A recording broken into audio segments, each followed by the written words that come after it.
Welcome to today's episode of Lessons I've Learned. As a reminder, don't forget to write a review or subscribe wherever you listen or watch your podcasts. On today's episode, I am excited to welcome actress and model and state finalist for the 2021 Miss New York USA pageant, and who we are going to hope will be Miss New York 2021, Chakendra Fennell. Hi. Chakendra. How are you today? I'm pretty good. So hot outside, but I feel cool inside. I have central air heat, which is like very a luxury. Absolutely. It's like one of those things where you walk into your apartment and you're like, every time, literally. Have you, because you are in New York, and I feel like there's this whole stereotype, and maybe not even necessarily a stereotype, but there's this whole idea around New York just being incredibly hot. Have you ever walked into your kitchen, opened up the freezer door, and like stuck your head inside for the cool air? I have when I was living in Harlem. So I didn't have central air and heat in Harlem. And literally, my bedroom had an air conditioning unit, but my kitchen and my living room didn't. So it was just like blazing hot. And I would go in the kitchen, like when I was cooking, I would be literally sweating like the entire time. Like it was pretty gross. So what did you do during that time to get through that? I was just hot and angry. Like I don't really know what else to do. Hot and angry. Like literally. Hot and angry. I just had to deal with it. I got used to it after a while, but like now in my new place, it's just such a luxury to have what we have. And we also, my roommate and I, we found this apartment during the pandemic. So like everything was like a little cheaper than usual. And so we just hopped on it immediately. So the first question that I want to ask you is, what is the first lesson that you remember learning, whether it be a positive or a negative lesson? This is a lesson that I think I'm still learning. I would say, and this is kind of cliche, but to treat people the way you want to be treated. So I think a part of that, especially when I was growing up, I wasn't a very nice kid. Like I wasn't a bully, but I definitely was not nice. And my friends also weren't nice back to me. And so I didn't understand like why they weren't nice to me. And so the older I got, and I consider myself to be very nice at this point. And the older I got and the more I started to like become my actual self, and I started to see like, wow, like if I treat people right, like they're going to more than likely treat me right as well. So I think treating people the way you want to be treated, that's a real big one for me. And it's something that I'm still practicing and learning. Something that I can find to be really challenging is those times where you are really just sort of trying to pour into someone else's cup and they're sort of like taking the cup and pouring it out. Mm-hmm. Like, what is something that you do when you're finding that you're in a situation where you're trying to be nice, but the person is almost like not letting you be nice? Like, how do you navigate that situation? So considering like you treat people the way you want to be treated, you're not going to always be treated as you treat people. So just because I treat someone kind, that doesn't mean they're going to always treat me kind. Usually it works that way, but sometimes it doesn't. And I think understanding that and still like telling yourself, like, I'm still going to be good to people, even though they might not treat me the same way, I think is more beneficial to you. I think you just have to think about you in that instance and like what that does for your growth and your progression in life when you are still doing what you're supposed to be doing, even though other people are not, doing that. I'm going to go through sort of the order of the things that I know that you have sort of accomplished, and let me know if the order is not correct. Let me know if I'm missing something. Let me know if I'm giving you too much credit. Okay. So so you graduated with your degree in theater, mm-hmm. and then you do 2 sort of like touring shows in like Virginia, sort of in that area. Mm-hmm. And then you work on 3 cruise ships. And now you are back in New York, mm-hmm. competing in the pageant. Correct. And also during that time, you are modeling as well, sporadically. Yes. I also did a short film in November, which was my first film. Okay. Yeah. It Very was, good. Literally Saturday, I was in Connecticut for a film festival because we were nominated for some stuff. And like, it was like the first in-person screening. So like, that was very cool. As soon as I graduated, before I did Virginia, actually, I went to, where was that? someplace in Indiana. It was like a small theater in Indiana where I did All Shook Up and Crazy for You. Which was it Ghostlight? It was Round Barn, and Crazy for You was my first tap show, so that was hilarious. But yeah, but everything else is pretty spot on. That's awesome. Do you look back and think, oh my gosh, it is crazy that I've had as many opportunities as I've had? Sometimes, but also at the same time, I look back and I'm like, I didn't do anything.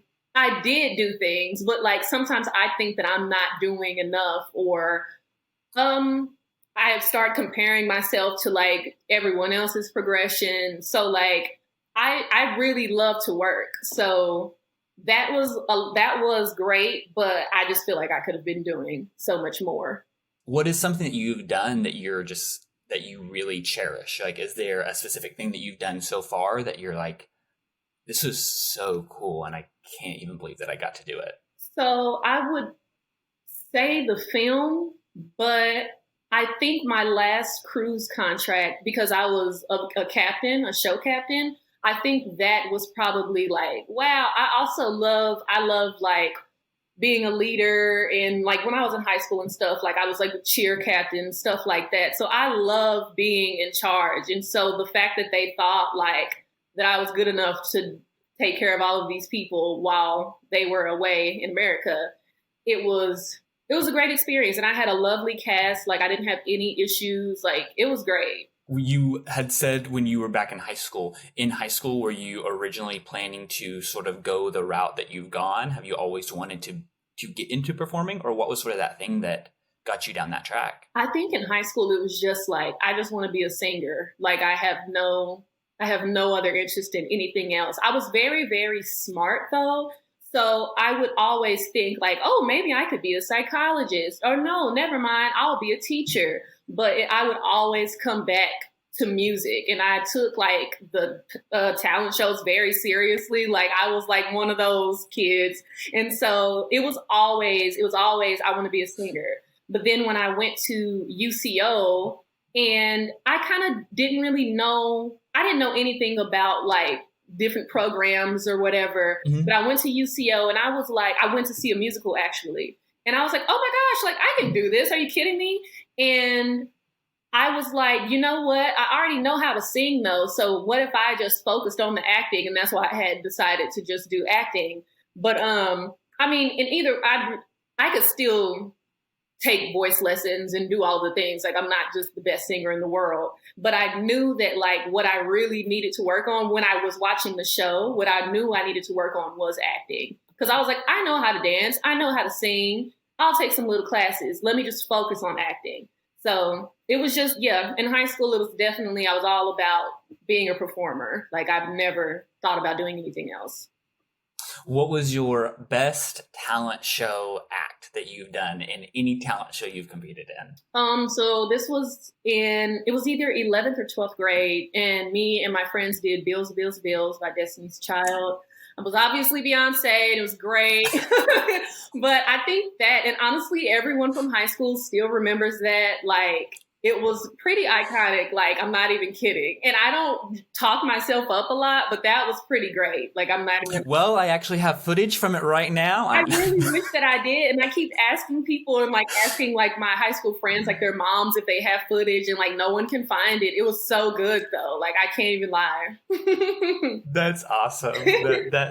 That's so good. I always think it's so funny looking back during like high school time, because I did several shows in high school, and I will still have family members that to this day, they're like, the best thing I've ever seen you in was insert this show from high school. And I'm like, that's the best thing you've ever seen me in? Oh that is the best thing you've ever seen me in? What sort of got you pursuing or going the theater route versus the musical theater route? If somebody is not necessarily pursuing that, they may not realize that you can really get a segmented degree versus music or versus music theater or just straight theater. Yeah. And the first thing that I had ever seen you in was in the play Wojciech, where you sung, and I was like, oh my gosh, she's fantastic. Yeah. And I've seen you in Rent, and you were fantastic in that. And I think it's really interesting that you, even in high school, you were able to sort of step back and say, okay, I know that I'm good at this. I know that I'm good at this, but this is where I'm lacking. And if I focus just on this, I know I can get those other things, but I know I can really bring up this thing that I think would really help take me to this next step that I need to be in to pursue this career. Yeah. And I think that I definitely made the right decision in that, because when I graduated, everything I did had to do with singing. And I was like, see, this is what I was talking about. Like, I knew like the singing, like it was going to be fine whether or not I did musical theater or not.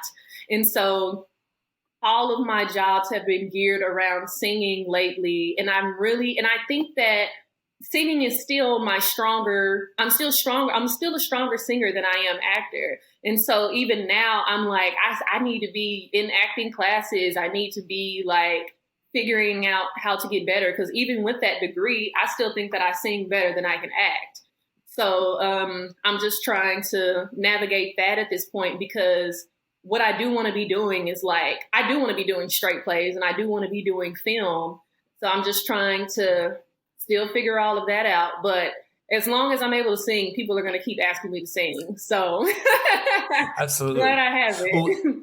Well, and I mean, like one interesting point that you sort of brought up before we started this session was that you don't necessarily want to pursue a lot of modeling, but it pays the bills.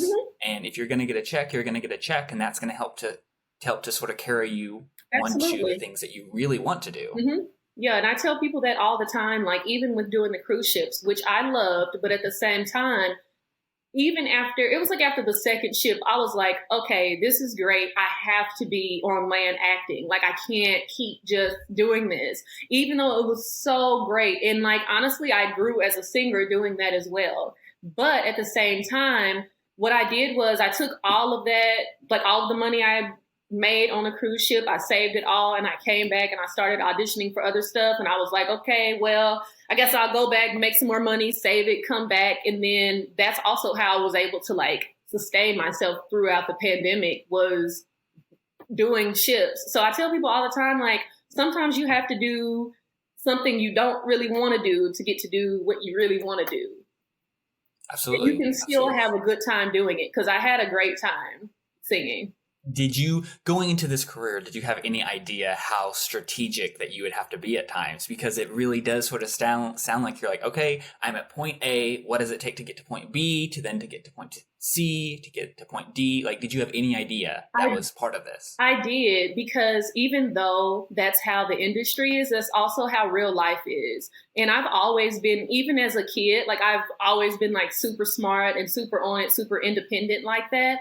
So I think I've just been navigating life that way all the time. So like when I started getting into the industry and everything, it was just like a breeze. Like I've been doing this. So as you are sort of navigating this life between doing cruises and then coming back on land and working on land and then going to do a cruise and then sort of going back and forth, where does this sort of this pageant world fall into that? What sort of got you into that?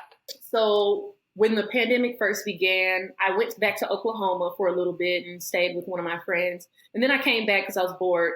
And so I don't know what I thought I was going to do in New York, but I came back because I was bored, and I was like, I have to figure out something to do. Like I was talking to my roommate. I was like, I need to find something. And I have no idea truly how I went to Google and typed in Miss New York, USA, but I did. And I saw that they were like accepting applications for new contestants or whatever. So I just applied, and I've never done a pageant before, so I didn't think anything of it. I was like, okay, I'll apply for this. I submitted my headshots, and it seemed very much like it was the whole process. It was like easy because it's kind of the same thing with acting. Like you submit for roles or whatever. And so I did. I submitted all of the things they needed, and then they called me literally the next year. They called me in like February, and they were like, hey, we got your application.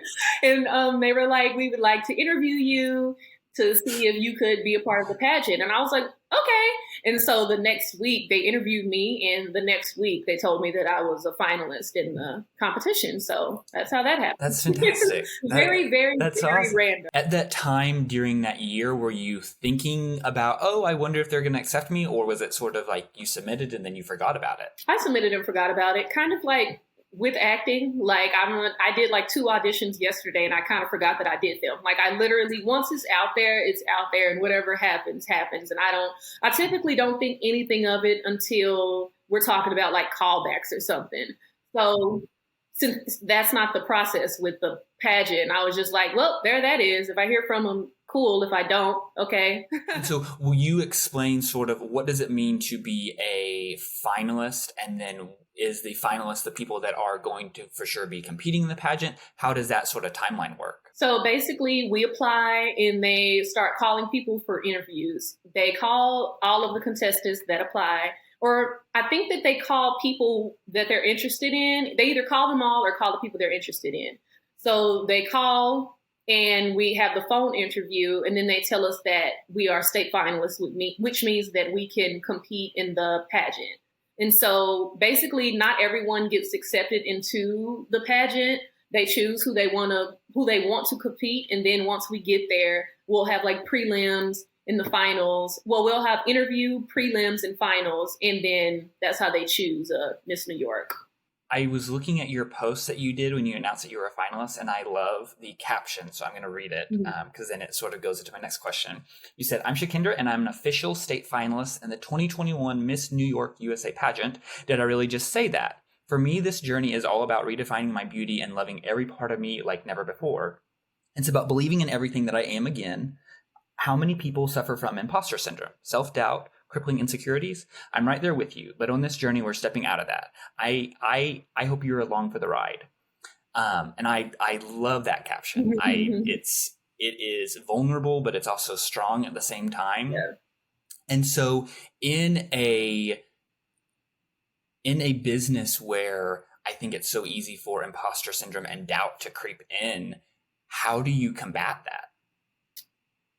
My pageant coach helps me a lot, and he really makes me focus on myself to the point where, like, if I see something, even if it's a friend, if I'm on Instagram and I see something that makes me feel insecure, I have to mute it for a few weeks so I could just come back to what matters. You know what I mean? So I think it's literally sometimes cutting those kind of things off and being aware. I was thinking about this last night, actually, being aware of like what triggers those things and being disciplined enough to block it out when you need to. And then also when you don't want to block it out anymore, you can appreciate what you see. And instead of like comparing yourself, it's like, I really appreciate that. I really admire that. Let me, try to not get on your level, but you inspire me to like go harder or whatever. So I think it's all about perspective, discipline, and just knowing what is going to trigger those feelings.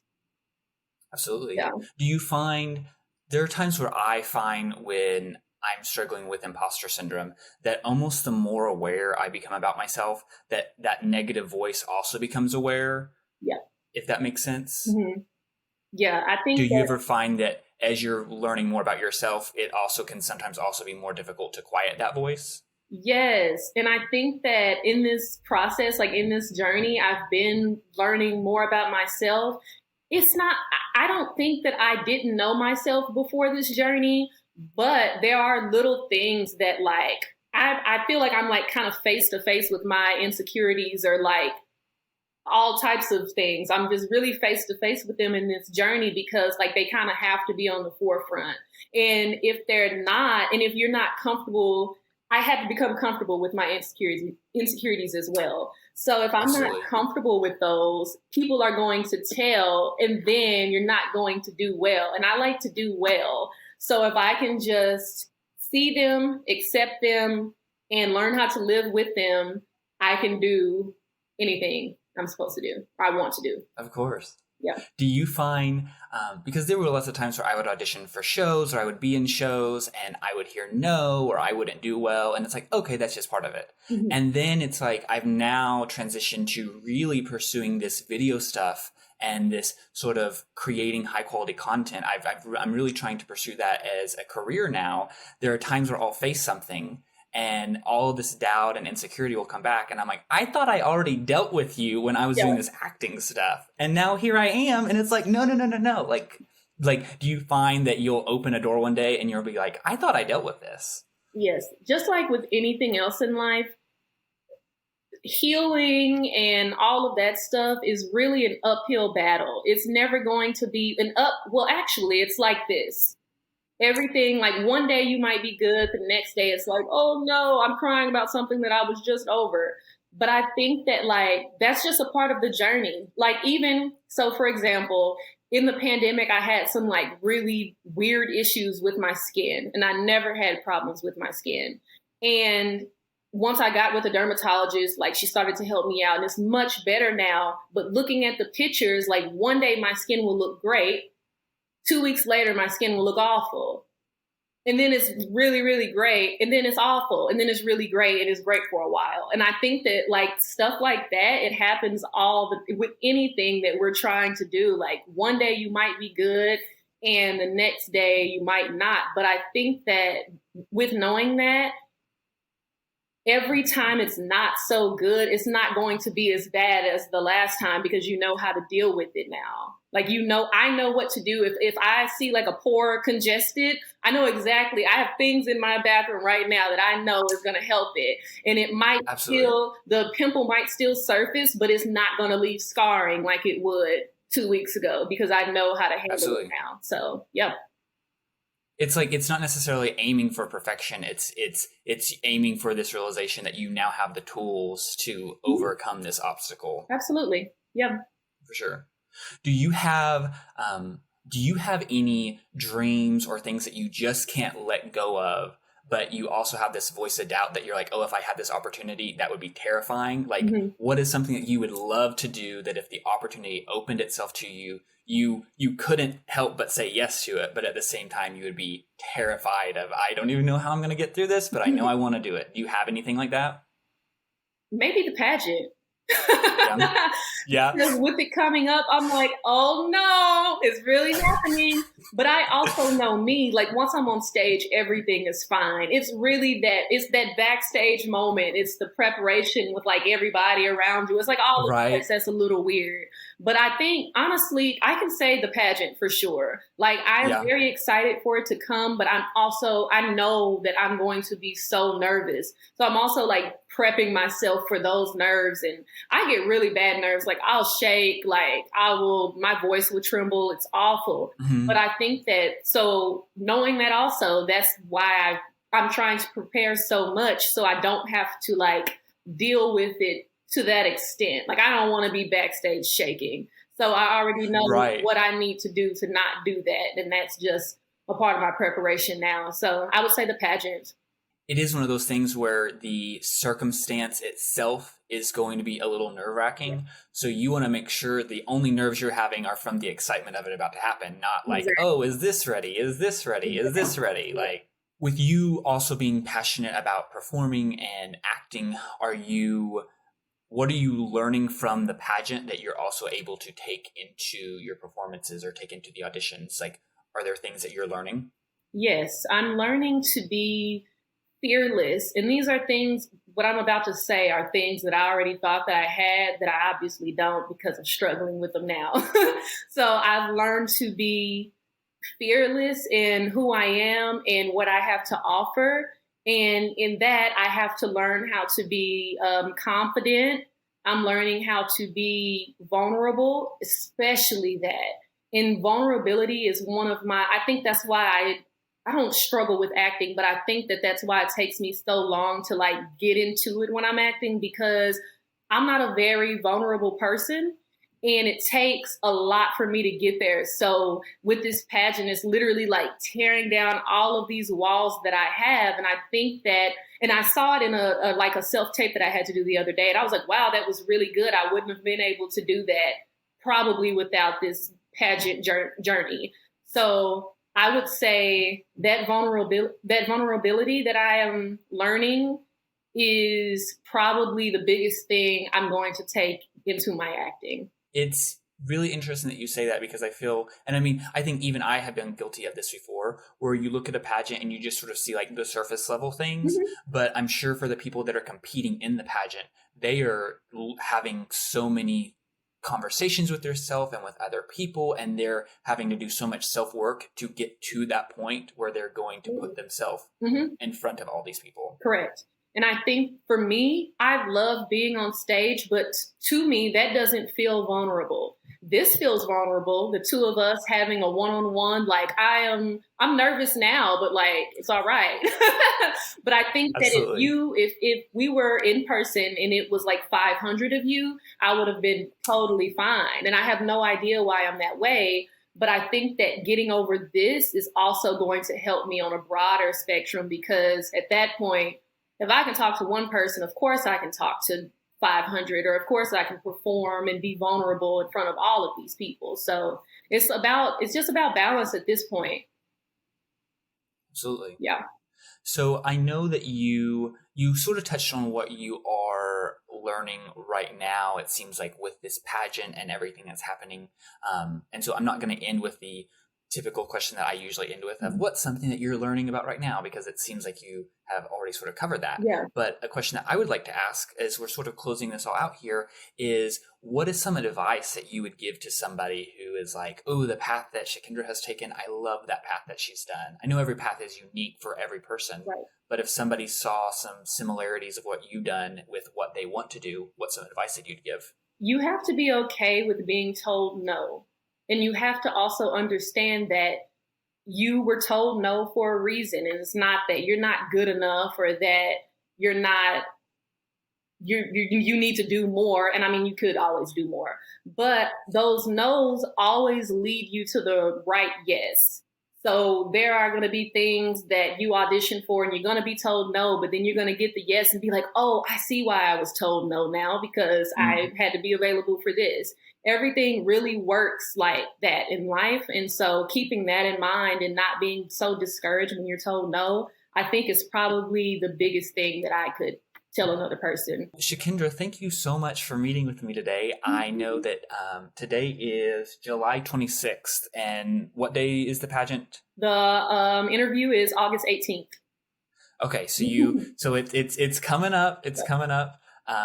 So I am looking forward to the announcement of, oh my gosh, thank you everyone for your support. I am rooting for you. Do they televise the Miss New York pageant? It's typically live streamed, but this year they're not live streaming it. Most of the other states have live streamed theirs. I don't know why New York isn't, but it will be available after the fact, but not during. Got it. Yeah.